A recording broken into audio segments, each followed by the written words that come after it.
This is Platemark with me, Ann Shafer. I'm an independent curator who focuses on works on paper, and that includes prints, drawings, photographs, and even books. Sorry, book people. Platemark is a podcast about prints and the printmaking ecosystem. Prints meaning fine art prints, usually limited editions, although not always. We're talking about etchings, woodcuts, lithographs, screen prints, that sort of thing. And I am doing it because I am the chief evangelizer trying to support the print ecosystem by introducing you to people who occupy various roles in this ecosystem, and that includes artists, of course, but also printers and print publishers, gallery people, museum curators, art historians, authors, you name it. Together, we are going to educate you about this corner of the art world and share with you stories that include and hopefully will make more understandable some of the challenging technical parts and bits of printmaking. I am hoping to open up this corner of the art world to you where people are, by necessity, because you always need help in a print shop, the most collaborative, welcoming, generous, and gifted people in the art world. They are amongst the nicest people you will meet. The print fairs that you will go to blow other fairs away by their welcoming attitude. People will talk to you and engage you and tell you how they made the thing that you are looking at with the artist that came in to make that thing. I think it's just the most, I don't want to say cozy really, but it is the most charming spot in the art world, if you ask me. I like genuine. I want genuine people, and I want genuine artists, and I want genuine people helping artists make genuine things. So that is why I am here and why I'm sharing all of these stories with you, helping you understand better why prints are special, worthy of your attention, and often misunderstood. The other reason, of course, to love prints is that often they're made in multiples, which means the price points are much, much lower. It's a terrific gateway into collecting art. You can collect things by really famous artists for 10x less than you would a work in another medium like painting or sculpture. So that's what we're doing here. My guest today is Peter Pettengill. He is the founder and printer of Wingate Studio in Hinsdale, New Hampshire.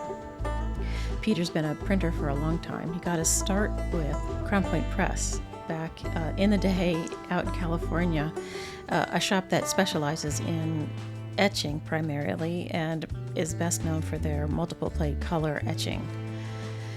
Peter has some really fascinating and wonderful stories about various projects and artists that he worked with over time.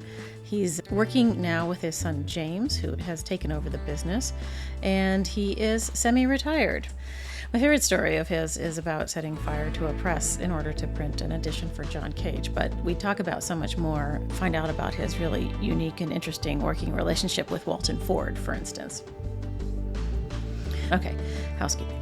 I identify as a cis-het white woman, and I use the pronouns she, her. I record Platemark in Baltimore, Maryland, the land of the Piscataway Conoy people. Images that Peter and I talk about will be over in the show notes at platemarkpodcast.com. And over there, you'll find a few other things. You can sign on to get onto our newsletter email list. We send out notices of new episodes and occasional other interesting things. So come on over and sign on for our email list. And also head over to Facebook and jump onto our Facebook group. You can join the fun. We chit-chat about all sorts of things. I think that's it. Let's get rolling. Good morning, Peter. It's so great to see you. Thanks for coming on Platemark today. Thank you very much, and I'm happy to be here. Yeah, you've been on my list for a long time. The first order of business is for you to introduce yourself. Well, my name's Peter Pettengill.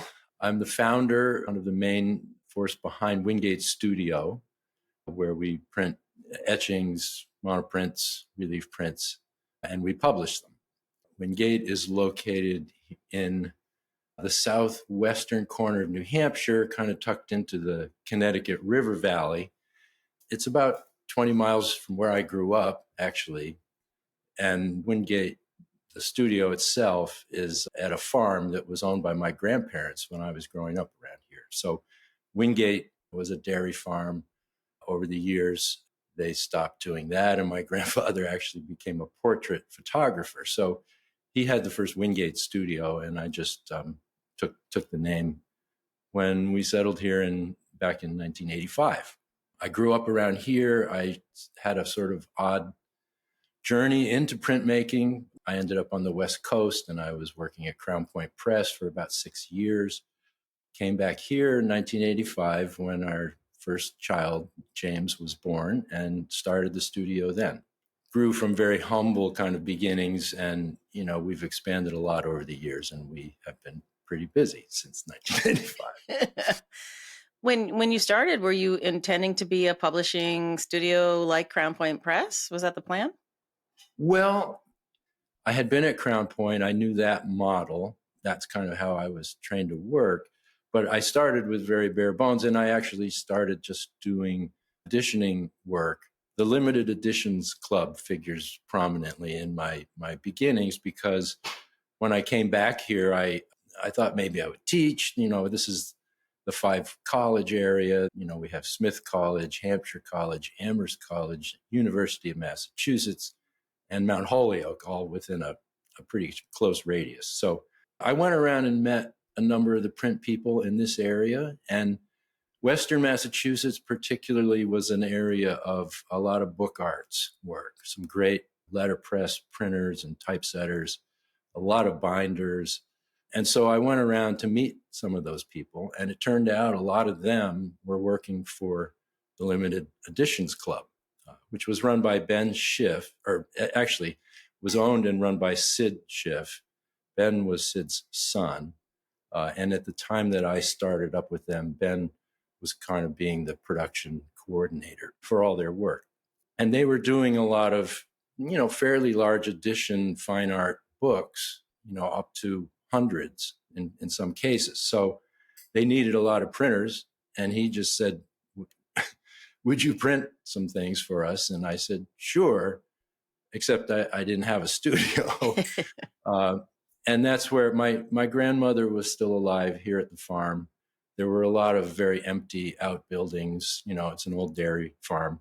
And she said, sure, take over the old wood shop and the calf barn. And that's kind of what happened. I very quickly winterized a space in the old barn, and then rented a press from one of the printers I had met, down when I first went around, John Goodman, who was an amazing photogravure, printmaker, plate maker. And I just started in printing, built a few flat files and some shelves and a hot plate. And that's how it gets started. I'm sort of speechless. So you just sort of was like, I'm just going to do this thing. And you did it. It's really amazing to me. I mean, I knew how to do it, or at least I thought I did. The first things I was printing here were photogravures, things that John Goodman himself had made. The very first limited editions project that I worked on was the Arthur Rimbaud Season in Hell that had photogravures by Robert Mapplethorpe. So I was printing these, kind of small Mapplethorpe gravures, but in pretty large editions. They made hundreds of these. I can't remember the exact number. And so they were kind of farmed out to different printers. Paul Taylor and his then wife, Clary Nelson, printed some up here in Hinsdale, and other printers in the area. Bob Townsend even printed some of these. And I thought, well, I know a lot about printing. This is going to be easy. I got the press set up, and photogravures were so different from what I was used to printing. And it really took me a while to get the hang of it. And, but by the time I did, I got a lot of practice at it, because it was really just about wiping plates and printing them all day long. And then over time, they wanted me to be able to maybe work with some of the artists that they were publishing. And so I gradually built things up so where I could do plate making. I had to get water into the barn, and, it's an old barn, so it's a little leaky, and we've got all new roofs on it now, but in some eras it was a little wet around here.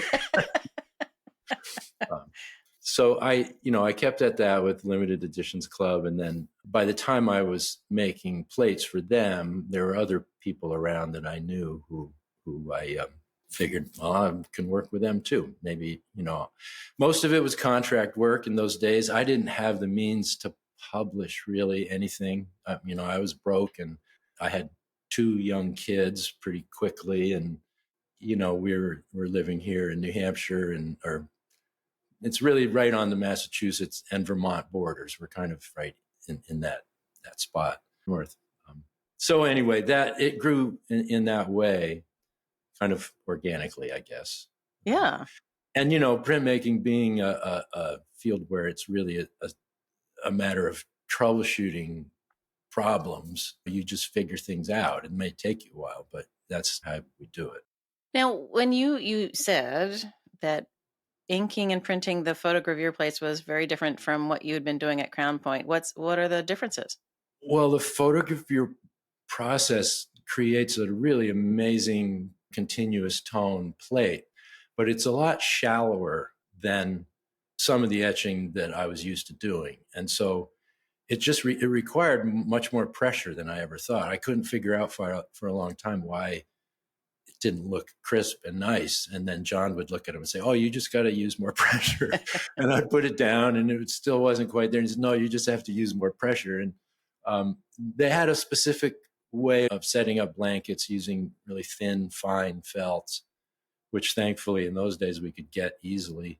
Once I got all that ironed out and got a pipe to get the French tool pressed down, they started looking good. And I ended up on that print, the plates went to different people. I think there were 9 plates involved. Beautiful, beautiful gravures, a self-portrait of him with horns, the gun firing, just some really amazing things. But by the end of the regular edition, I got all the plates and then printed a portfolio edition of them, which was on a larger sheet. They wanted to do them chincolet, but for some reason they ended up being kind of surface rolls of ink, toned ink over the surface. So we would wipe the plate, give it a roll with a kind of tinted oil, and then I would have to really carefully, they wanted me to clean the edges of the plate into the image so that the image itself had the color, but the edges were white. So that was, kind of a picky, long job. But that was an addition of something like 50. So with 9 plates, that kept me busy for quite a while. The wiping of the edges basically was to trompe l'oeil the effect of a chincolet? Well, the chincolet wouldn't have looked like that. Right. But for some reason, that is what they wanted on these. And chincolet probably would have been easier. I mean, over the years doing the book work, we worked out ways of working with chincolet where we could work really quickly and pretty accurately, especially with something that's that small in size. These were pretty small plates to start with. Right. That was the good news. But the book is it's a beautiful book. And it's kind of an amazing pairing of artist and author, I think. Really appropriate. I'd completely forgotten about limited editions. Were they somewhere near you? Where were they? No, they were in New York City. Oh, okay. It had been bought. I mean, it was an old club that had kind of fallen into trade type publications, I think. And then Sid Schiff bought it probably just a few years before I ran into them. And he really revamped it and he started getting real artists. Ben was largely responsible for a lot of that because he was just fearless and he seemed to be able to meet almost anybody. I later on worked with Ben a lot as a publisher, doing contract work for him. And we did projects, with Saul LeWitt, with Robert Ryman, and of course with Louise Bourgeois for many, many years. So. But you'd worked didn't you work with LeWitt at Crown Point? Did I dream that? Mm-hmm. Okay. So you already had a relationship. I was at Crown Point from 1978, late 78 to 1985. It was a really amazing time to be there. And it's just complete happenstance that I ended up there. I tell the story a lot, so people who know me know this already. I went to school here in the Valley at University of Massachusetts. I was an English major. I studied comp lit. And history and some kind of avant-garde film things. But I wasn't trained as an artist at all. And when I went to California, I was going there to become a librarian, basically. I wanted to go to UC Berkeley and get a library science degree. I had worked in some libraries. I thought, okay, this is a good place. And ironically, you have to be a resident. So I figured I'll go out there and I'll live for a year and work. And then during that year, I'll apply. I ended up about a block and a half below the campus of UC Berkeley, working at a place called Pettengill Bookbindery, which was there. And I was working in a cafe in a Chinese restaurant, a block away. And I thought, well, darn it, I think bookbinding sounds really cool. And I'm just going to go ask for a job there. It was run by a couple who had bought it, the Hirschbergs, Ted and Shirley. They were marvelous. And it was a real bindery. I mean, they did a lot of trade binding because they did theses for UC students, but they did a lot of leather work and, hand sewn things and a lot of stamping. And so I learned to bookbind there. They said, well, your name's Pettengill. I guess we have to give you the job. I spent probably the better part of a year there doing that, binding various things. And that is, in fact, where I was working one day when a young kid came in and asked about where you found people to do binding. He said, I've got a little bindery and I need someone to work in it. And he was young, he was a 16 or 17-year-old kid, kind of shy. But I said, well, I'm just making minimum wage here. I'll come check it out. And so I did. And the bindery turned out to be Catherine's basement at her house in Berkeley. And the person who came in was Kevin Parker, who was Catherine's son. So I didn't know anything about what Crown Point was. I'd read a lot of John Cage and looked at a lot of avant-garde film stuff. And so I started noticing things around that there's a little Klaus Oldenburg drawing on the wall, and I could recognize that. I knew enough about art. And then they said something about John Cage, and I said, oh, I'm a huge fan of John Cage. And they pulled out a portfolio that he had made, and they started showing me the prints, and it was in a little case, like they were going to want me to make bindings like that. And Catherine was part of the interview with Kevin. She said, well, if you take the job, you'll probably meet John because he comes every year and he, to work.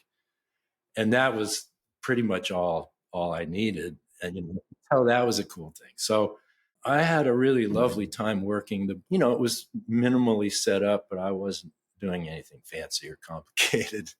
And, I'd listen to KPFA in the mornings and all the great shows they had, and just by myself bind books and do that. And I made a couple of portfolio case sets. And then at some point, Saul had come to the press. I hadn't even been down to the press, so I didn't know anything about that. And Saul LeWitt had come to work, and he was working on a project of straight line geometric forms. But he had another idea for something he wanted to do, and Catherine didn't have enough printers. So she asked Kevin, her son, to come down and head up a second project. And there was one printer available, Paul Singdalson, and then he asked me to come down and help out with that. They needed an extra pair of hands. So that was in late 78, and that was my first experience was making a Saul LeWitt book at Crown Point Press called Crown Point.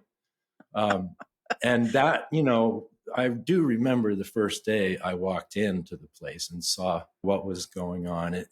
I didn't understand it, but I got it that it was really, this is a good place. So the printers were all pretty young. There were 5 printers at that time, and things were really booming. It was a good time to be at Crown Point. I have a list of artists I wrote down, I think it's about 17 artists I worked with in the years that I was there. And there were some real stretches there. You had to work with people that were really doing unusual things a lot of the time. But starting with Saul, working with John a couple of times over the years. Those were real high points. I did other projects with Saul there later on, and things were really booming in those years. Richard Diebenkorn was working at the press at that time. I didn't work directly with him, but I was around him a lot.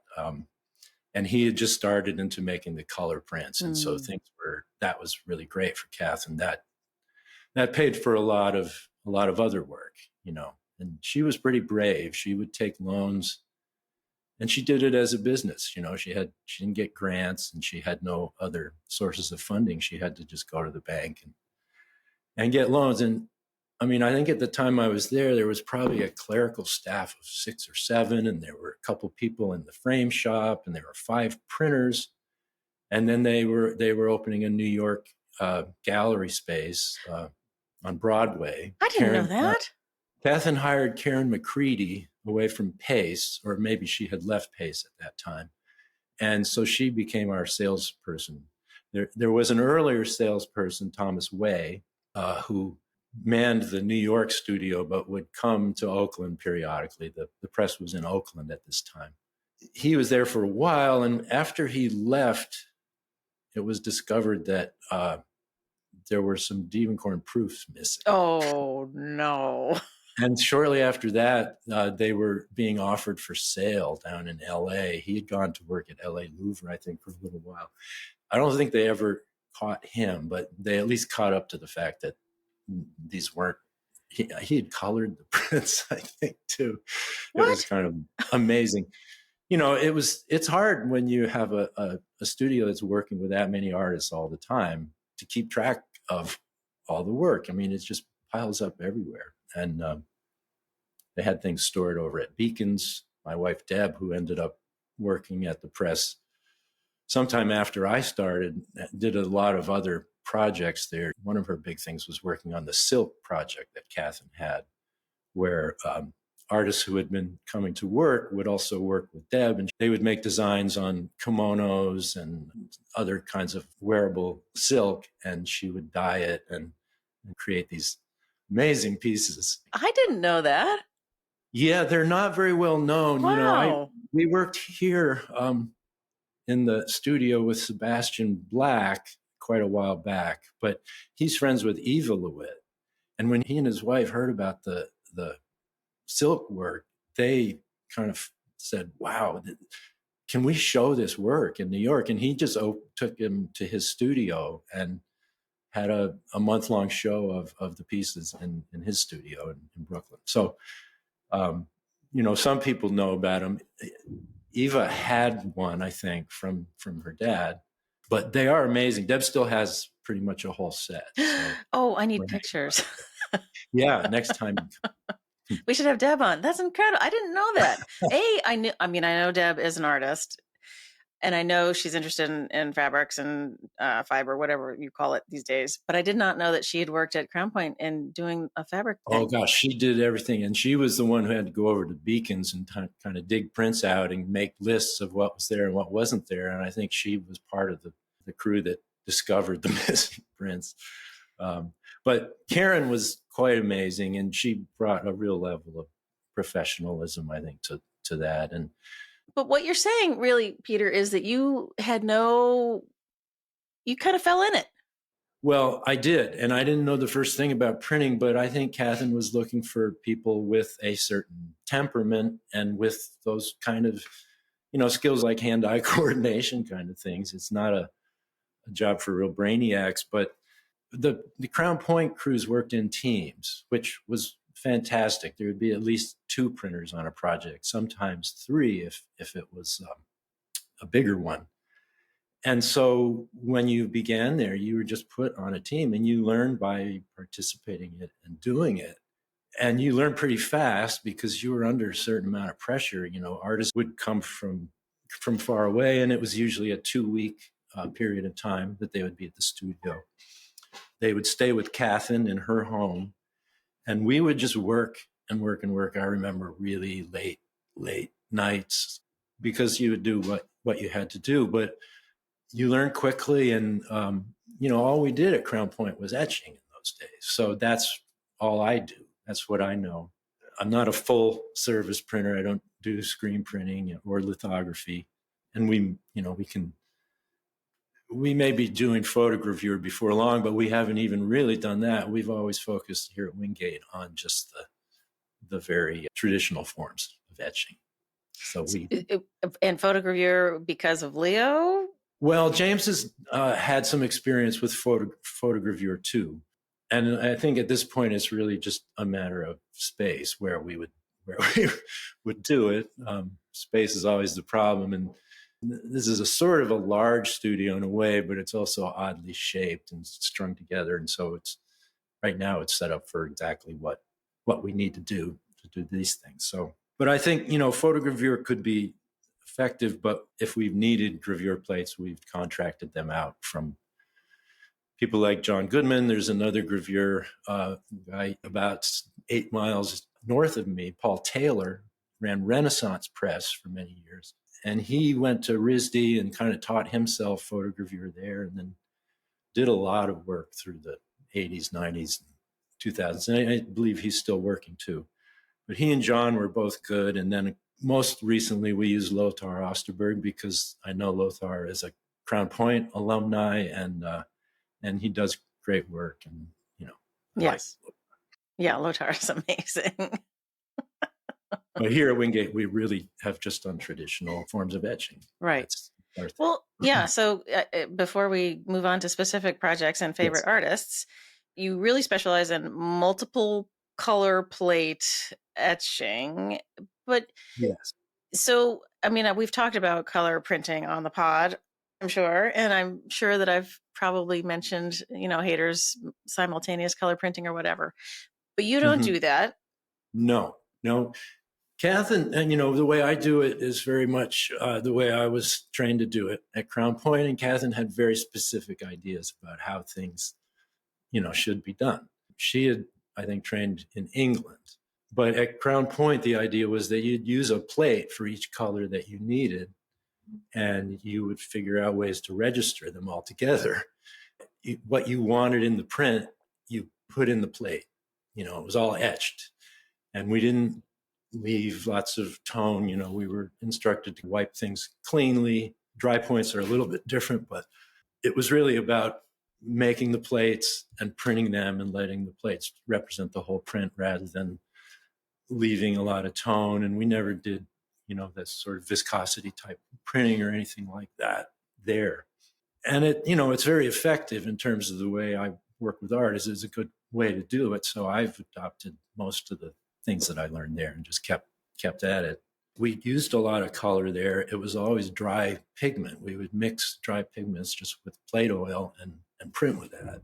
And we didn't even have steel facing in those days at the studio. So we never really steel faced anything, but the additions were small. That wasn't usually an issue, except you lose that ability to get the bright color if you don't have the steel. And somehow we managed, to work with pigments that did okay with that. So wait, hold on, back up. Yes. Oh, I'm sorry. Did I get too technical? No. I just had never heard anybody say that about bright colors. What do you mean? Well, copper will oxidize certain pigments, yellows, whites, reds.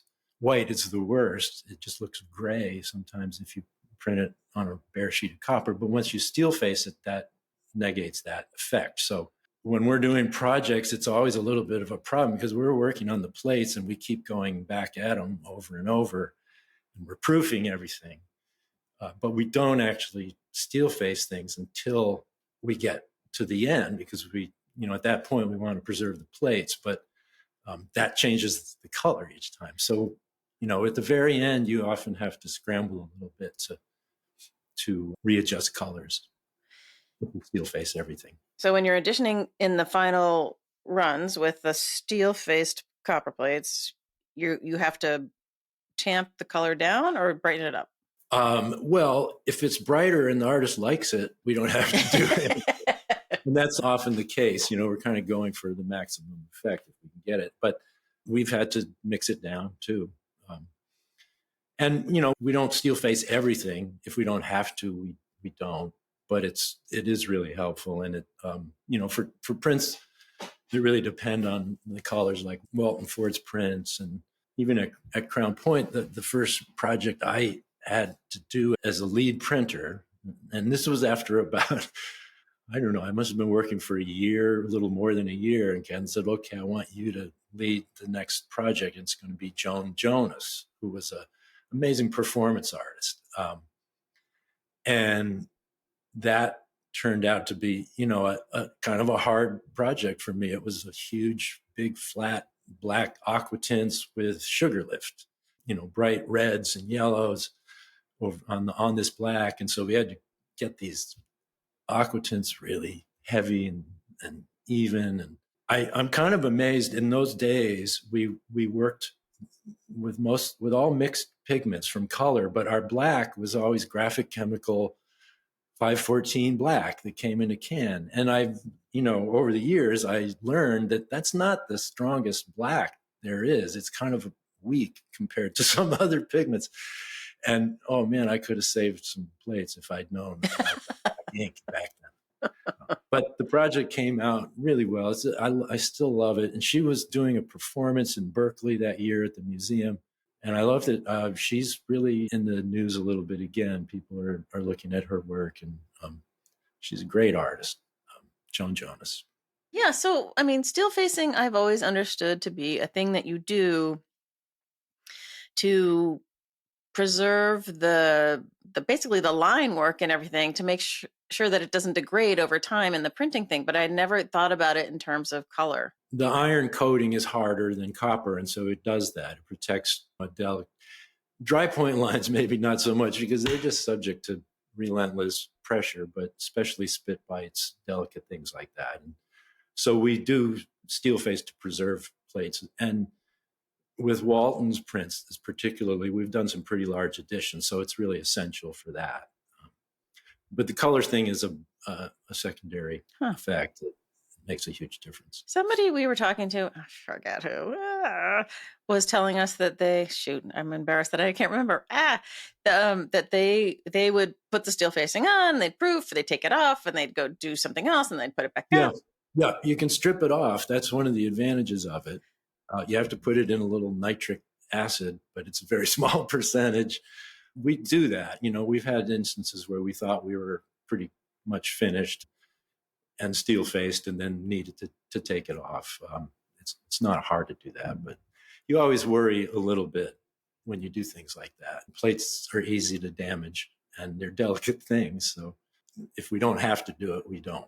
The other thing I wanted to ask about was, I can't remember what I've told people on the pod and what I haven't, but when you're doing color, I've always described your options as separate plates for each color, but also that you could a la poupe ink something so that you have a little dab of red here and black on the other side, whatever. Do you do that? Yes, I do. I mean, that's something that I think we all do when necessary. And there are lots of instances where we can get a couple colors on a plate, especially if they're separated enough from each other. But if they're not, we will do the a la poupe thing, and we can kind of ink two things and carefully wipe them. I've done a lot more of that subsequent to my Crown Point time. That wasn't a place we really did that very much that I recall. But I mean, we did things like burning things on the press bed and running them through the press. So okay. So now that you've teased us with that little tidbit, you have to tell us about John Cage wanting to burn things. Well, John did come to the press every year, and it was a great time. He just, he had such an energy and spirit that he's one of my heroes, and it was really delightful. He just made his whole life a piece of art in a way. But he had worked on a long, ongoing project, Changes and Disappearances, that he had to keep working on over a series of years. And I think Catherine wanted to push him into another thing. So the first project I worked on with him, Paul Singdalson and I worked on it, and it was called On the Surface. And he had us go find a bunch of scrap plates out in the back room. And some of them might have scratches on them or not. And then he would create systems so that he could ask the I Ching the questions and let things develop on their own. So he had an idea set up of a horizon line in this print that would continually come down, and whenever a plate crossed over that horizon line, it had to be cut. So as we would print it, we're printing basically bare pieces of copper with little bits of tone or maybe a scratch here and there. And they're getting smaller and smaller and becoming these kind of triangular fragments. And it's such a beautiful thing. I mean, it was on this lovely handmade Donald Farnsworth paper, and we would use felts in the dryer when we dried them, because we wanted to preserve the plate mark of the plates as much as we could. So you get the embossed effect. And the other thing with him was color. You know, basically, there were a certain number of colors we had, and then there was every possible combination of those colors that were part of his calculations. And so we would have huge palettes of little bits of weird browns and greens and just insane amounts of color that were just chosen by chance in a way, but he would set up these systems that would turn out to make very, very beautiful visual art. And then in the following year, he decided that he wanted to see what would happen if we burned the paper as we were printing with it. And so we basically crumbled up newsprint on the press bed, got an old set of felts, and I believe the first ones were done on regular heavyweight paper. We would just let the fire burn for a minute, drop the thing on it, and then we would run it through the press, and it would put out all the fire, and it would leave it charred and, you know, bits of newspaper in it, which we would pick out. And then there was an additional procedure where he had at home these little iron Japanese teapots, and he and Merce had this beautiful apartment in the city, and they had a lot of woodblock counters. And at one point, he had put the hot teapot down on one of his counters, and it had burned a dark ring on the counter.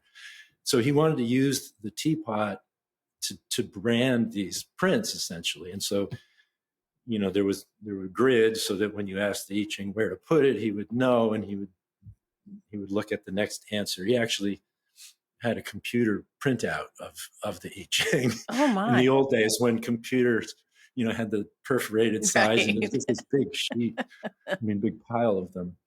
But then we would heat up the pot and put the teapot down on the print. So they had rings, sometimes partially on them, sometimes fully on them, and these burns, and they were beautiful. And you know, that was late in my time at Crown Point. He went on to do a lot more burns there. And then after I was working with Ben Schiff here, when Ben left the book club and started doing his own publishing, at that time I introduced him to John, and we started doing some more fire prints that Ben put into a very ambitious book that I don't think was really ever fully published, but we did a lot of burn prints on Gompi that were quite beautiful. And when you put them together, you could kind of see through everything. And those were really beautiful too. I think I thought those rings were like, you know, a coffee ring from a spill on the counter or something. That's what I think. I always thought that's what those were.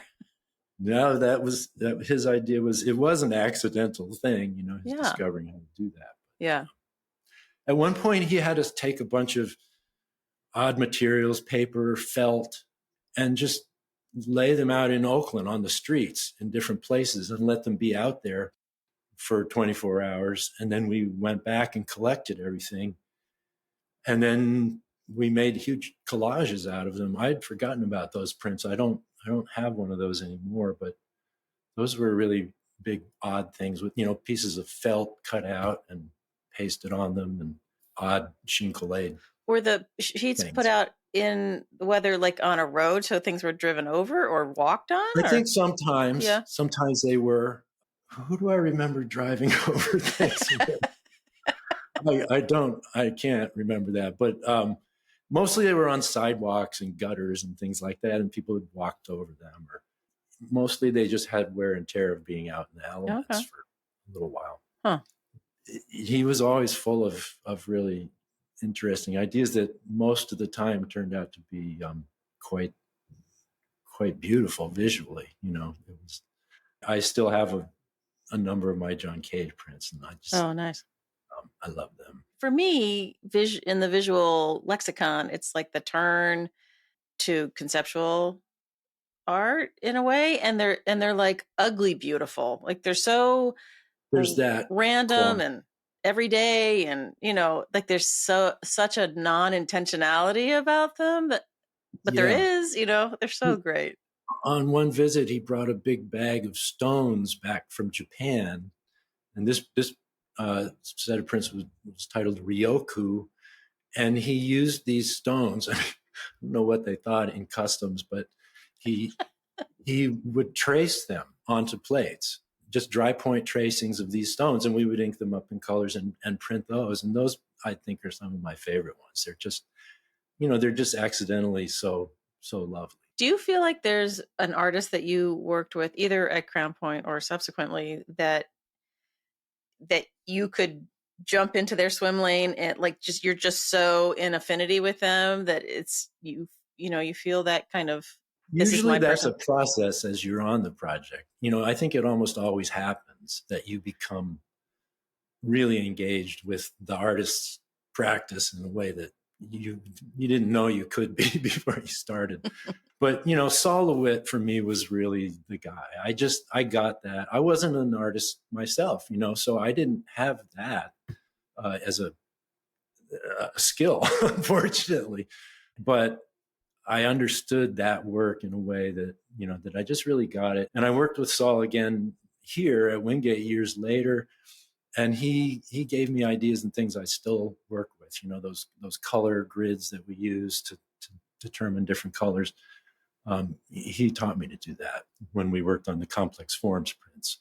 So I don't think LeWitt is necessarily that easy. Like I think you're selling yourself short. no, but I was more interested in the idea art in a lot of ways. Yeah. Anyway, I think I didn't have a lot of visual art training. That became my training when I started. At this point, I've learned a little bit about it, but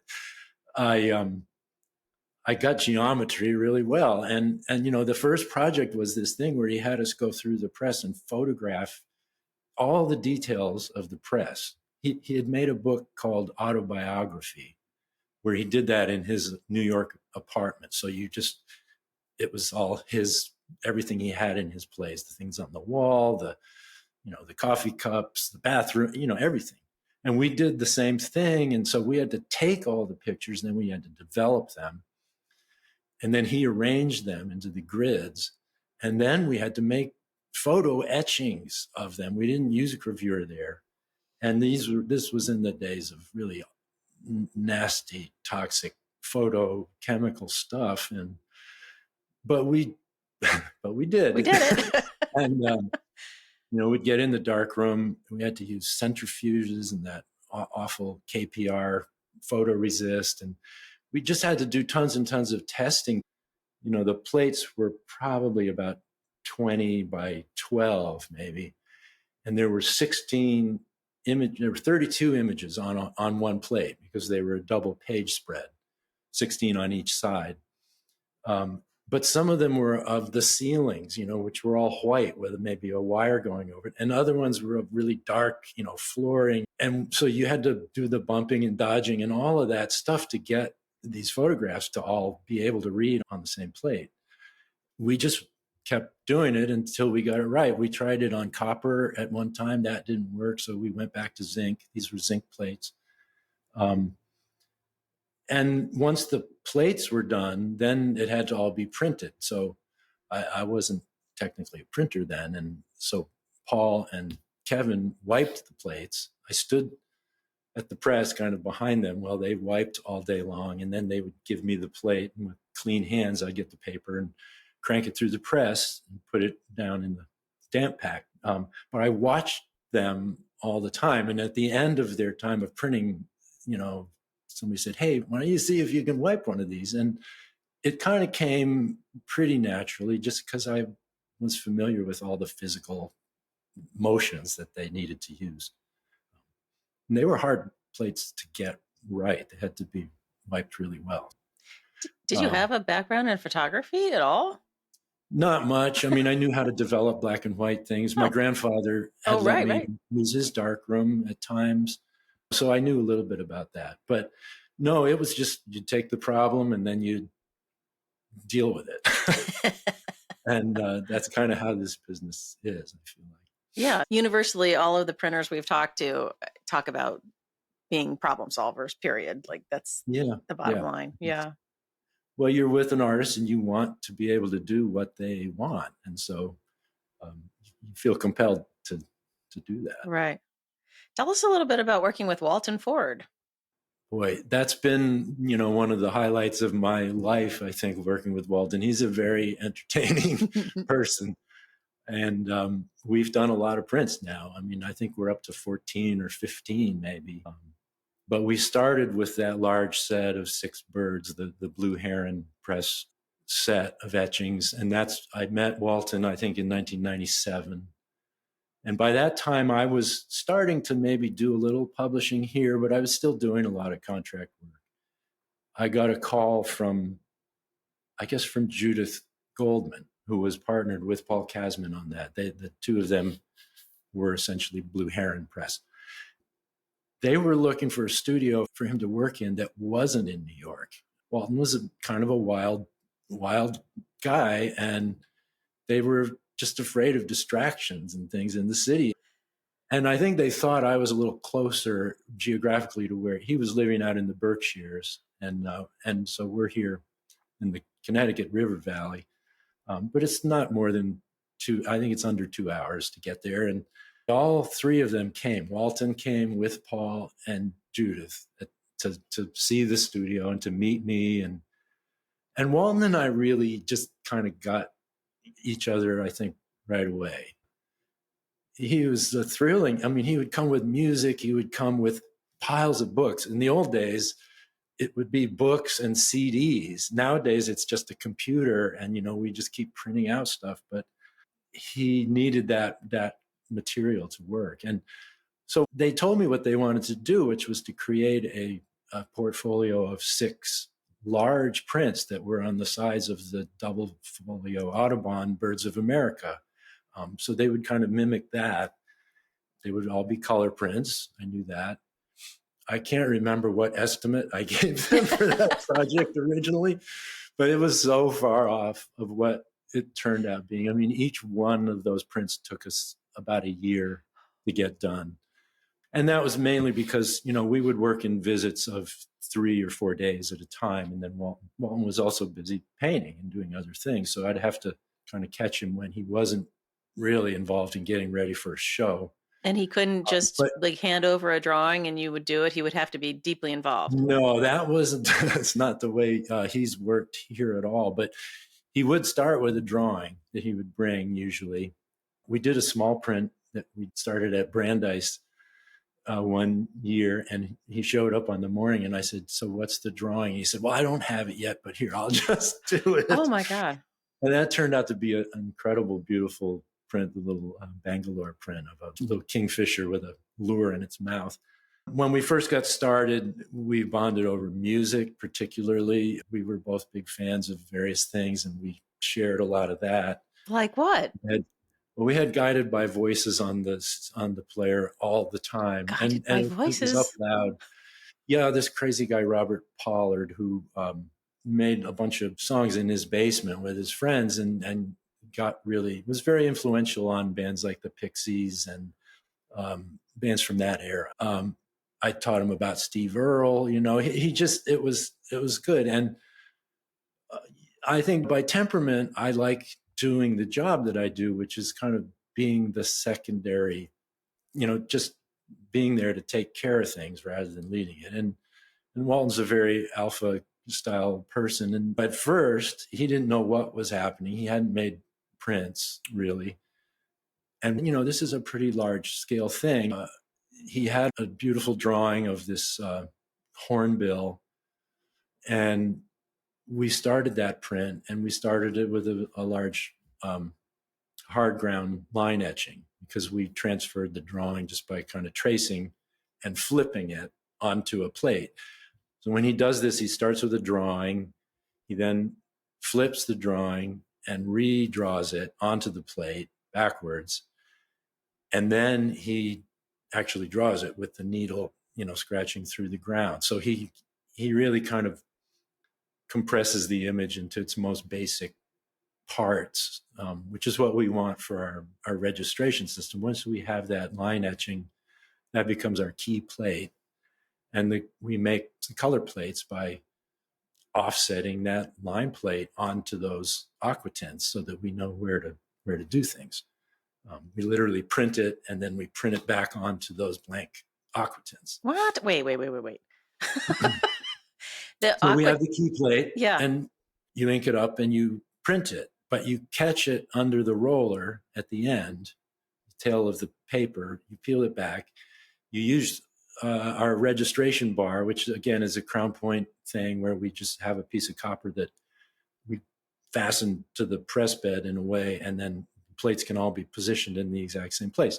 We put a blank aqua tint in there and reduce the pressure a little bit and just run that paper over it. We can pull it, put it in another plate, run it back, and usually we can get up to 3 offsets on a print like that. Wow. If needed. Oh, that's cool. So, at first he saw what we were doing, but I think he was kind of uncertain, and it had a big kind of tree branch that it was sitting on, and the bird was gray. But what I had him do was to put yellow on one color plate and blue on another. And I used those color grids to determine how much of each of those colors I wanted. And when we put that together, the bird just was this beautiful gray, it was just the right color. And when he saw that, it was kind of like the bell went off in his head a little bit. And he realized how we were building these. And, they were just a ton of work because there was a lot of detail. That tree branch also had a nest that was the hornbill's nest, but it was full of parakeets that Walton used actually it was full of starlings. And Walton kind of used those as a metaphor for Western interlopers. Oh. And they had all taken over the bird's nest, and they were all there, and the bird was looking at them. And there was a lot of foliage and color, and Walton always uses the setting to describe where this is. A lot of his early paintings were about their travels in India. He and Julie had gone with their young daughter to India. She got a grant to go as a painter, and he just saw things that kind of caused him to get these ideas about how he wanted to represent things that were happening. And this whole tech explosion was happening. And, he had one painting of one kingfisher on a branch lecturing to a bunch of other little kingfishers. And it was about Bill Gates basically coming to India and everybody worshiping him. He could see things really clearly. And that's what I think makes his prints so interesting, is all the ideas and stories that he has behind them. Yeah, they're not just birds. No, they're not. And animals now too, and even sometimes people, but people get a short shrift. Well, the birds are just so beautiful. I mean, flora, fauna. They can be, and then there's his painting of a giant starling, that needs to be fed, and all these other birds are cramming food into its mouth. And he can take beautiful things and really make them grotesque at the same time. And that's part of the push-pull thing of those paintings and prints. It's interesting. The prints really hold up well against the paintings. Taschen has done a number of books of his work, and we've actually made some prints for 2 of those books, for the real limited edition ones. But when you see a photograph of a print and you see a photograph of a painting, very often they're quite similar. Of course, he paints with watercolor gouache, and we used a lot of spit bite to make it feel like that. So we can really kind of imitate much of what he's doing in his painting. And over time, he's gotten very adept at it. And, we really know what we're doing when we get together now. But it's very fun, and it's always an adventure. And it's not always easy to do what we want and get the result we want. So we're always fighting those kind of problems. But I've been very proud of those prints. The first set of 6 took about 7 years. There's a great story. David Keel at the time was the curator at the Whitney, and he knew about Walton's work. He was pretty fascinated with his work, and he heard about this project, but that it was happening. And Judith Goldman had been a curator at the Met as well, I believe. So she was connected to David. And she was at the Whitney. Yeah, she was the adjunct print curator when I was there in 1986. Wow. Wow. Well, life is long, sometimes it seems like yesterday, and yeah, other exactly. times it doesn't. But he heard about it, and the original plan was to do 6 of these and to release them at $2,000 a piece. And so he plunked down 12,000 and had to wait 7 years. I mean, it was sight unseen, really. But by the time we finished, I think Walton maybe was already having his show at the Brooklyn Museum, which was a huge moment in his career and really kind of boosted his visibility a lot.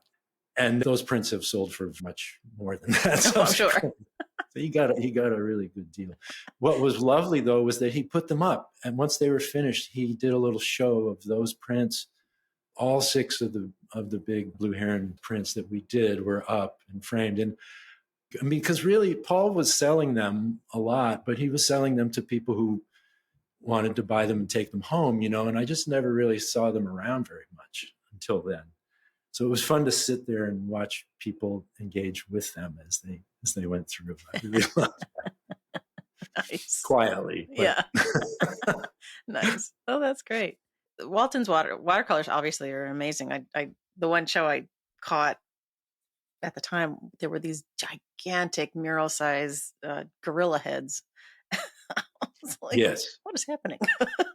He had a pretty wild early years, and I enjoyed that with him. But at a certain point, he decided to not be so wild, and I mean, he got sober is what happened, and he's really done an amazing thing since then. I feel like with working with all the people in his life and making things right. Right. It's such a pleasure to still work with him. And he's very, he couldn't be more complimentary about what goes on here. I think he really does like that process and what we do. And it's not always like that you build such a relationship with someone, but very often we have people that we make work with who then come back and, make more work with us. We like to repeat. Yeah, for sure. But you're not publishing Walton's things, or you are now? I think our next one probably will be. Okay. And Paul was very generous. The Blue Heron prints were tricky because that was a contract job, and I had to renegotiate that contract a couple times. I should have done a little better for myself on that. But once we finished that and began to make other prints that were separate from that team, that were just by Paul, published by the gallery, he gave me a situation where we could have more prints when we made the projects, and we were able to sell prints if we wanted to. When we got the money up a little bit closer to where it should be for all the work we were putting in. I just had no idea they were going to be as complicated and intricate as they were when we started. Well, and even if you now know exactly how you and Walton work together, it doesn't make it any less complicated. No, I don't think so, except that we do have a kind of way of working that we're familiar with. And that does speed things up. I think we can do it more quickly than we used to. And of course, I'm not around here as much these days. I'm trying to be retired. So how's that going? James will be leading some of these projects. It's going great, actually. I mean, I'm really happy with how things have gone here. Our publishing program is much more active than it's ever been, and I think he's making amazing choices of artists to work with, which is really one of the hardest things we do, and then getting them to come. It's not cheap to make prints this way with people. It does require that we have a way to kind of get some money out of it once we do it. James went to school and studied art, so he's got a little bit more of an art, I think, background, which is helpful to him. And he had time in Philadelphia with friends creating a gallery and curating work that they were all interested in as young kids. And of course, I worked with a lot of artists from very different generations. I worked with Saul here, and I worked with Bob Kushner here, who I also worked with at Crown Point. And that's changed. Obviously, most of those artists aren't around anymore. And he's done a great job of finding young, emerging, exciting people to work with. And emerged, I should say, because people emerge quickly these days. Yes, that's true. For better or worse. But James is so fortunate, and well, obviously you are as well, to have a child who's interested, has the same kind of facility. Like it all came I don't know together what's perfectly. wrong with him, honestly. It's amazing. It wasn't something I would have wished on him, but he grew up around it. And it probably looked like a lot of fun from what he saw when he was a kid. Projects can turn into a good time. And we usually tried to make it that. And I just think he got enough. He worked with me when he was in high school. He would come and print and do that. And he went to college and did some other art things, became a painter for a little while. I think we kind of have a similar way of thinking about the process. And so when we work together, it's very easy. We had Jill Mosier here in the middle of the winter, a very snowy winter, to make a set of prints.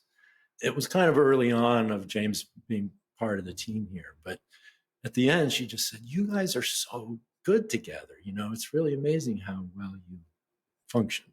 He knows the processes now, but he also has a good sense of how to engage with the artist. At Crown Point, we weren't supposed to really engage with the artist in that way. The artist would stay with Catherine. And of course, she did the engaging with the artists. She had a lot of ideas about the work. But of course, once you're in the project, you're engaged in a way that is undeniable. I was always someone to avoid trying to influence the print very much. And James has a better sense of subtly making a suggestion that is actually, turns out to be a helpful one. Right. Yeah. You got to learn to read the artist, I guess. I'm always curious about how comfortable printers feel about saying, "Tell me about the conceptual rigor of your print, dude." Yeah. And I think originally I just kind of lacked confidence in my knowledge about those things. Right. And that was one thing that kept me quiet. It's a daunting thing to do this. It's not the easiest thing. Artists can be all kinds of different people. And it took me a long time to feel like I was up to the task. I'd always be pretty anxious about projects. Of course, at Crown Point, if you have to work with Stephen Korn or Wayne Thiebaud or somebody, and the whole press kind of is relying on that, that's a stressful thing too. But I did get over that at some point. You never know that a project's going to be okay. It's always an open question when you start. But I finally began to feel like I've done this enough that it's probably going to be okay. I'm going to try not to worry so much. It's very similar to learning how to do critiques with artists or studio visits or something. Yeah, I think so. And I had not had that experience, but that is what we do. Once we make the proof, we put it on the wall. We have to sit and look at it and talk about it. I'm comfortable with that now, but I do feel like it's in good hands with James. He's really good at that. Yeah. It is intimidating for sure. I'm always like, I hope I can think fast enough to figure out what the hell I'm seeing, I want to ask you about two artists and then we'll probably have to wrap it up. One of the last things that I bought before I left the museum was the Ambrine Butt set. Oh, yes. Yeah. Yes. Which are fabulous works and I had wanted for a long time. I'm really proud of those prints too. Those were published by us. One of the earlier publishing things that I did before James was here, but she was living in the Boston area. I heard about her work. It was great, different galleries that I was working with on other contract jobs had mentioned her to me. And I got the idea that this is someone I should try to publish. So I went and met her and talked with her. At the time, she was 7 or 8 months pregnant. So there was no way she was coming to the studio at that point. So it had to wait for a while. And this was her second child, I believe. So we did that whole project with her coming here on a driving everyday business and driving home. It's like a 2-hour drive. And that really kind of spread it out a lot over time, which in some ways hurts the continuity. You know, once you get working and you're kind of in the swing of it, the artist is also in the swing of it and you're moving together. And so when you stop and start a lot, that can make it a little bit hard. We did, I think, is it 5 images in that? 5 total images. She had been doing a lot of veiled things in her paintings. And so we decided we could use sheen calais and we could print things underneath the sheen and print things on top and create some of that effect. So a few of those prints had sheen calais. And then there were 2, the dot ones, the gray one and the white one. It was amazing how long it took us to get the color for that. When you look at them now and you see that they're white and gray, but the basis of those 2 prints were 3 plates that had open dots on them that she just made these round dots on all 3 of the plates. We'd etched aqua tints, and so they were little holes in the color. And she wanted to print all 3 of those plates together to make, different colors. At one point, I had a class visit in here while we were in the proofing stages of that. Umbreen wasn't here. And I put up the color proofs of one of those prints, and they went all the way around the studio and back up. There were about 30 of them. And what we had started with was kind of a gray and white. And what we ended up with was a gray and white. And they're so subtle because each of those colors is shifted in a different direction. One's warmer, one's cooler, one's neutral. And so you see that result in the dots, but it's really subtle, but it really works. And all these other color things just were not. Sometimes it takes a long time to figure that out. Right. And once we completed it, that said, it's been really successful for us. And Umbreen since has moved to Texas, but we're in touch with her. And I think we're actually now talking about having her come back and do something new. That's great. Because her kids must be slightly into their early teenage years. At this point, yeah, it's a very different situation. Right. It was hard for her. I don't know how she did that, coming and going with the 2. I know what it's like to have 2 kids that age. Me too. And to do a 4-hour commute and a print project and then come home to them. That's tough.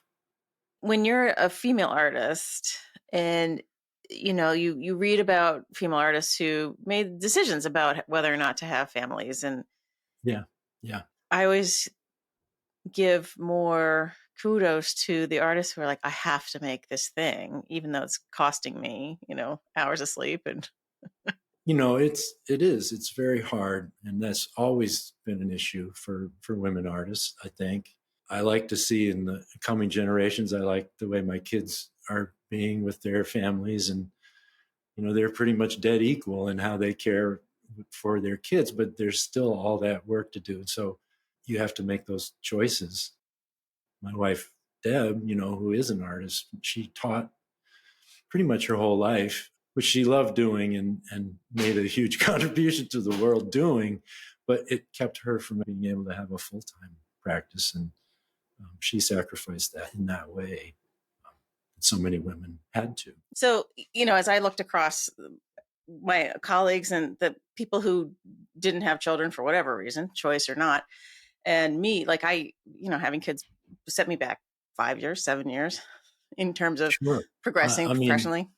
There is no doubt. And so let's be fair about it. Everybody's responsible for our children.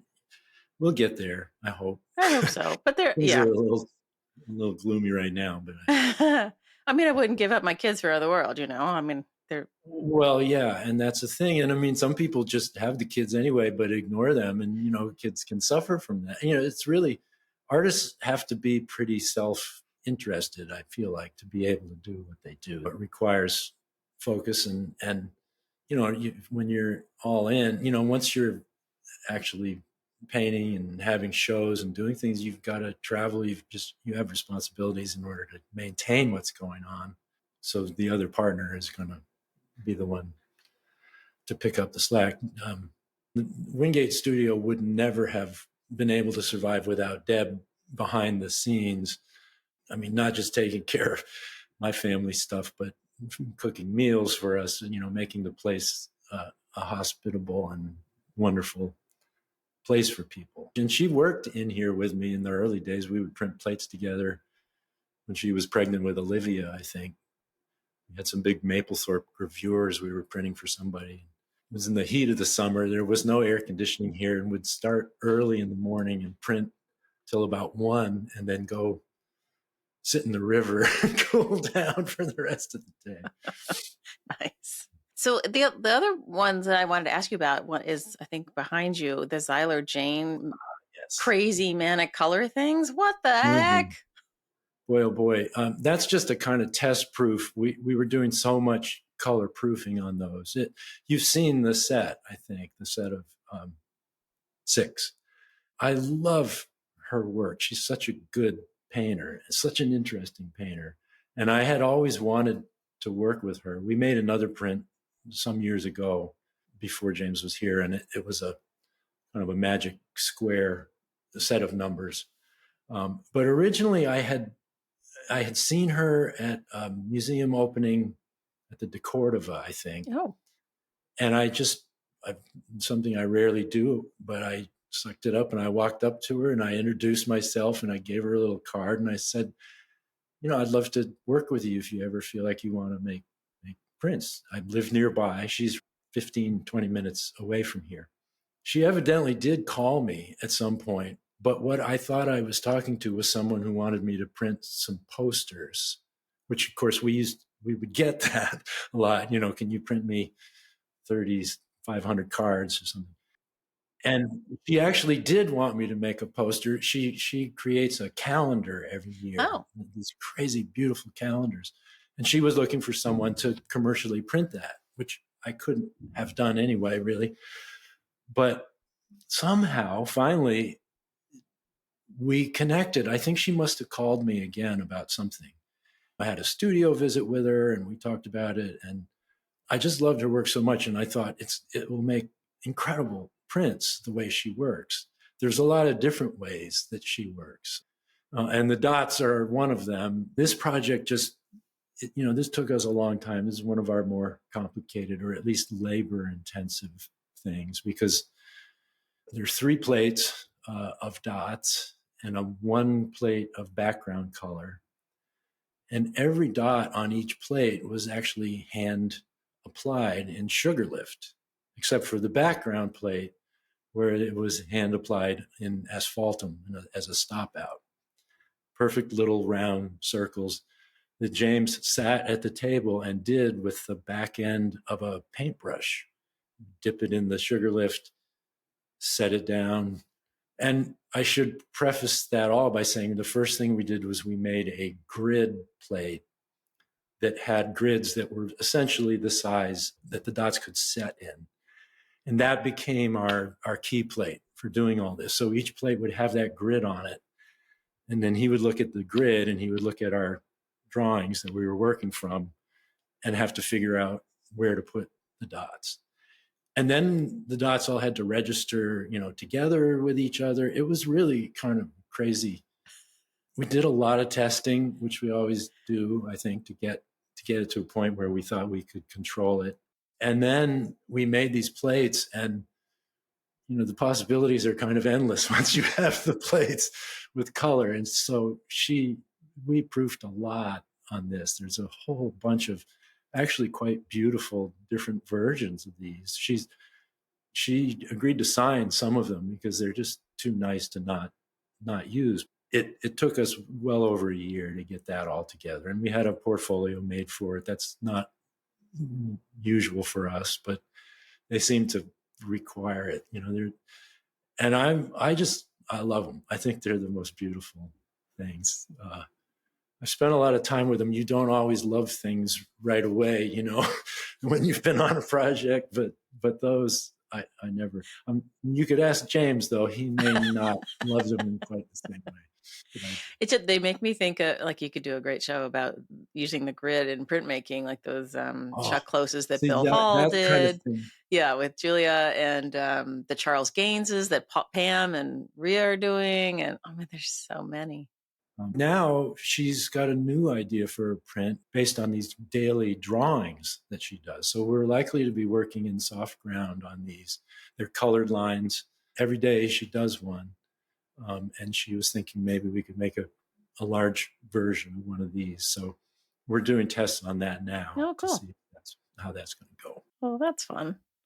Yeah. So you have retired, quote unquote, semi-retired, and passed the business to your son, James. And so how many days a week are you in the shop? I come in every morning and start a fire in the stove, and I hang around a little. And I've had to make the decision that I'm just not going to print anymore. Yeah. I actually love to print, and I've done it all my life, but it has taken a toll on me. And I went through a lot of shoulder surgeries. It creates enough pain that I don't want to do it so much anymore. But we have a new, really great, capable printer with us. James is a great printer, and I'm happy to be around on projects and work on things in that way. I think that's going to be my role, is to just be there. As other printers have said, 3-4 heads are better than one doing this. It's good to have the support and to be on a team. And so, as long as I feel like I love to do that part too. So I still can. And I think I will keep doing it in that way. Okay. And now you can go back to being the clean hands. There you go. I mean, they aren't always clean because a lot of the time I'm out back in the barn fixing tractors and stuff, which, that's my retirement job, is keeping the farm machinery going. Right. So Olivia is running the property as an organic farm. This farm is now, again, a farm. I should say that I love this place very much, and it's been really a joy to be able to live here. My parents lived in the house here with my grandmother until she died, and they lived in the house until they died. My daughter now lives in that house with her 2 children. She has an active farm that's partially an egg farm. They have about 1,000 chickens that they do in a kind of free range, roaming through the fields all summer system. And then they grow a lot of vegetables and do farmers markets. And so the studio is here, and it coexists with this farm. And when artists come here, they can kind of immerse themselves in this place too. I have a really deep sense of its history, its native history. I've done a lot of studying on the people who lived here before us. This was Pecomtuck and Abenaki and Nipmuc territory. Wow. The river, the Connecticut River, was, a place where they all gathered. Sure. And there's a lot of that history here. Right. It's fascinating. Yeah, and you must have colonial history and Revolutionary War history. And I don't think I could have done this in New York with the people that I was working with. It would have been too expensive for me. I mean, being here in this space, allowed me the time to get things going enough to be able to make it work. And plus, I like to live here. I mean, I did think about whether I should be in New York or Boston or, someplace more central to the art world. But artists seem to like coming here to visit. When we can get them here, they're very happy. So we try to make it a full experience. We've got all these good vegetables to eat and fresh eggs and all the time in the studio you want. And when artists come, can they stay with you, or are they staying nearby? We built a little artist apartment in the back of the farmhouse where Olivia lives. It's kind of a big rambling thing. There's a space up there with a little kitchen and a full bathroom.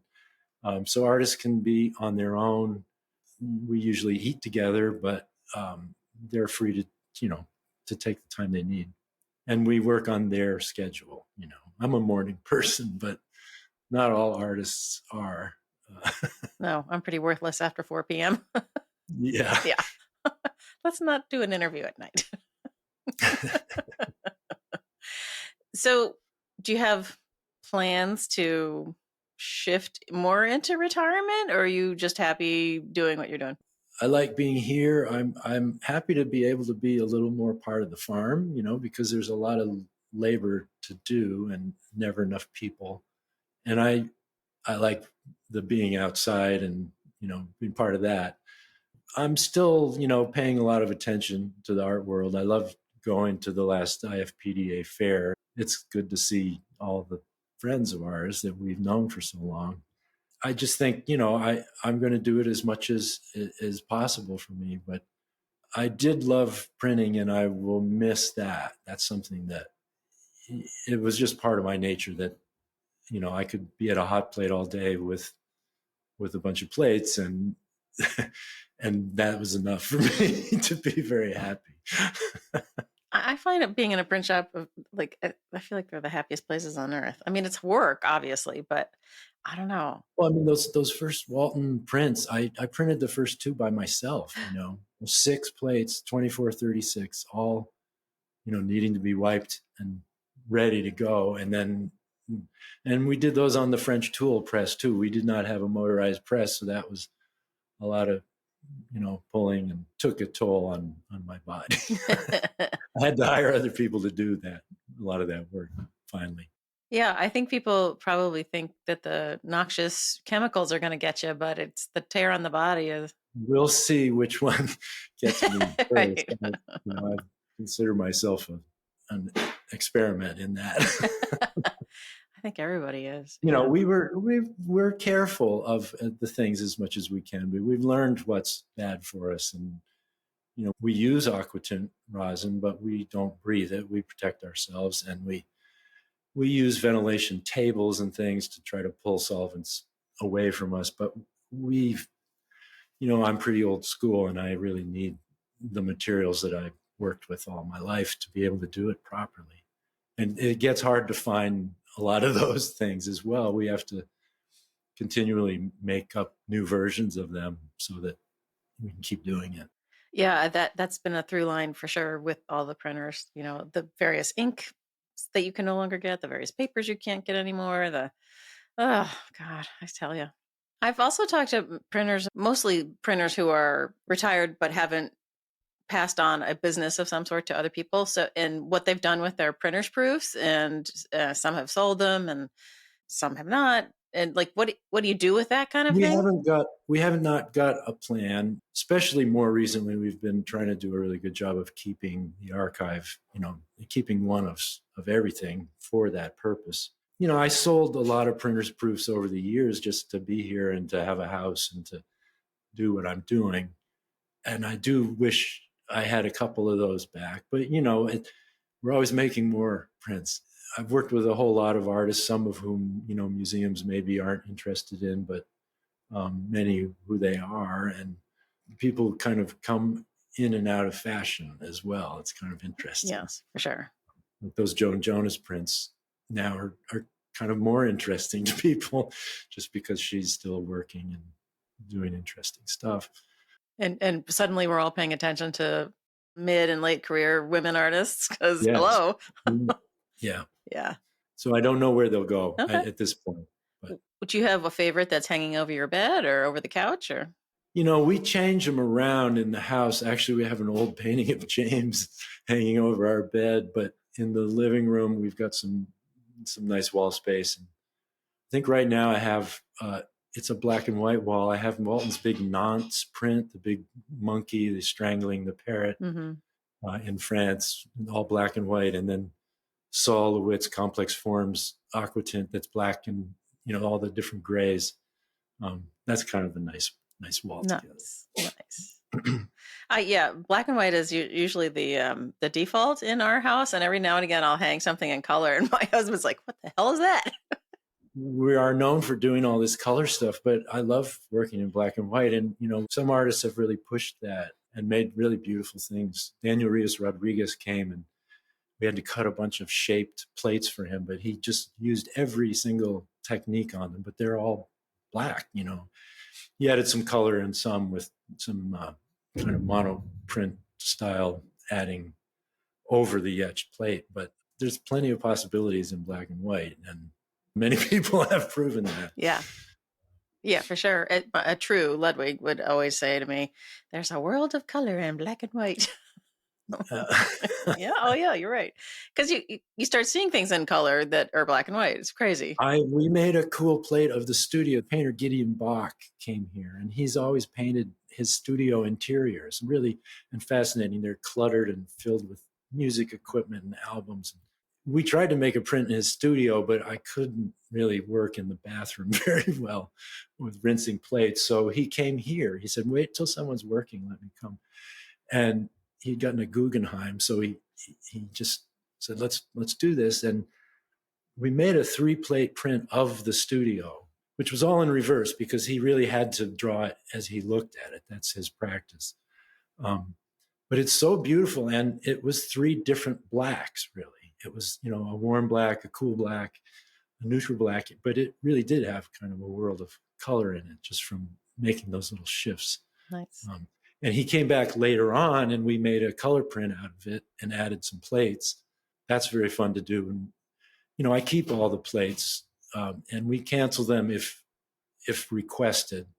But sometimes artists will want to redo something or reuse it in a different way. So we're always open to that. Okay. Well, that's cool. I had to cancel a lot of Louise Bourgeois plates back after she died. And we made cancellation proofs, actually. We made proofs for the museum and for her archive. And it was kind of painful. These were beautiful, full-size soft grounds and, amazing things. And Ben said, just cancel them with a big X. And I would put them on the table and just scratch a big X, the dry point X through them. And then we'd ink them up and print them. And all of those plates went, that was just all part of the archive. They were very careful about all that stuff. It was an amazing experience working on that. That consumed about 6 or 7 years here, I think, of time. And we made these big, full-size things, soft grounds, human scale. I have pictures of the printers holding them up, and you don't see their heads, you just see the tips of their toes kind of at the bottom. Yeah, I think people have a hard time conceiving about the whole cancellation thing and why one would be pushed to do that. And it's, if there were a bunch of Picasso plates sitting around somewhere, one could easily see somebody nefariously printing them to make money. And you don't want that, Yeah, with old master prints, you get that a lot, but then people are just aware of states and how real one of those prints actually is based on the amount of wear, I think, on the plate, probably. Right. Yeah, ever since prints have been made into this kind of a commodity where they're numbered and signed and all that, people try to be careful to make sure that certain rules apply so that there's some continuity and truth in what we're putting out there. Right. Yeah. If you commit to doing a thing of 50 or whatever, like you should do that. Yeah. Yeah. It's a social contract. We're all sticking to it. Yeah. I'm willing. That's right. I'm in. All right. Well, is there anything we haven't talked about that we want to talk about? And otherwise we should wrap it up. Gosh, we've been all over the place. I know. Did you write down like your most difficult, most challenging, your most fun? It's hard to say. There have been so many. There was some at Crown Point. We did a Joyce Kozloff project at Crown Point that involves having a big decorative paper cast module made that we were then going to cut the prints up and put them into. It's called Homage to Robert Adam. And so it had all these decorative elements and I still have that. It's hanging at the top of the stairs in our house. But it was endless and took, registration wise was really complicated. And that was really early on in my printing career. And we've had some pretty tough ones here, but they always, once you get there, they don't seem so bad. And we're never afraid to work hard on it. That's the thing. Sure. You really got to be willing to give yourself up to it and figure out a way. That's right. It's always worth it in the end. Yeah. Except for when you have multiple surgeries. Yes. All right. Well, thank you for coming on Platemark. It's been a delight talking to you. You're one of my favorite people. Oh, thank you. That's very generous. I appreciate it. Well, no, I mean it. Well, I feel the same way, Ann. Thank you. I mean, there is a type that becomes a printer and a publisher and everything, but not everybody has the sort of, essence of, I don't know. You just have this essence about you, Peter, that's just so, I don't know. It's like you have a great combination of let the artist be out front, I'm going to step back, but also the problem solver, but also the sort of warmth and congeniality and this very sort of quiet charisma. I don't know. It's a perfect package. I love it. Well, those are all printer skills. I think you find that in many of us, probably that. You're welcome. Thank you. You're welcome. That's very, very, that's very nice. Yes. Are you blushing? Yes, a little bit. I hope James was there to hear that. Okay. So. Well, on the publishing side of things, I'm glad he's looking like he's going to be a better publisher than I was. I've always been the printer, that's what I love about it. So it was very hard at times to wear the other hat. And it's almost like being an artist and trying to sell your own work. It's very personal to you. And so that part always felt hard to me as well. And plus, we're in a location that is so off the map that we had to do something amazing to get people to notice us at all. Right. Well, you did it. It all worked. Oh, so far, so good. Yeah. I'm really, really thankful that James is going to take it. I mean, I don't feel a lot of need to hang on to it myself. And so I think it's in good hands. That's awesome. You're a great team. All right. So again, thank you. You're a delight to talk to, as always. And I'm just so glad we got a chance to talk. I am too. I appreciate it. There's so much more. We'll have to do another one. I know, sometime. right? That's all the printers say that. I've got more stories. We got to do another one. And I love the stories. The printers are, you guys are the nexus. Like that's, the artists can talk about their projects as something, but you are the one who knew how to solve the problem to get it to the thing to done, Oh, yeah. Well, so many good printers out there, many who are now retired, but it's kind of amazing to me how much printing there is that I have no earthly idea about. I've met people at the print fairs who are, really into the sort of Midwest and all the print activity there. And that was something that I just, my journey has been very focused in one single way by doing the Crown Point thing and then just staying with that. So there's a lot, always so much to learn, really. I think interviewing a range of printers can only benefit the ecosystem because there's so many great minds out there, Yeah, including yours. Uh-huh. Yeah. All right, we should sign off. It was great talking to you. Thank you for coming on Platemark. Thank you very much, Ann. Nice to talk. Thanks for listening to this episode of Platemark with my guest, Peter Pettengill. I hope you enjoyed it as much as I did. He's a delight, and I love having conversations with him whenever I see him, which isn't often enough. Thank yous will go out to a variety of people as usual. One, of course, to Peter for being a wonderful guest. 2, to Michael Diamond for the use of his original music. 3, to Dan Fury for his help with sound editing. And 1 also to Skip Barnhart and Lee Turner for sending me soundscapes from their studios for the podcast start. Images we talk about are over in the show notes at platemarkpodcast.com. And while you're over at platemarkpodcast.com, sign up for our newsletter. I will send you notice of each new episode, and occasionally I will send you other things, but it's really not very often. So you can count on an email from me every other week. It's not that much, so you ought to do it. Also, we have a Facebook group you could join and start chatting with all of us. There's tons and tons of artists in there and lots of printers, and it's a warm and welcoming place. So I hope you'll come on over and check us out. You know, it's my goal to, I'm not trying to save the ecosystem, but I am trying to make sure that it endures and that it doesn't somehow die. And I hope you will help me in that effort by looking at, talking about, thinking about, engaging with prints, maybe even buying prints. Stay tuned for more on that. So come along with me. I think that's it. We'll see you next time.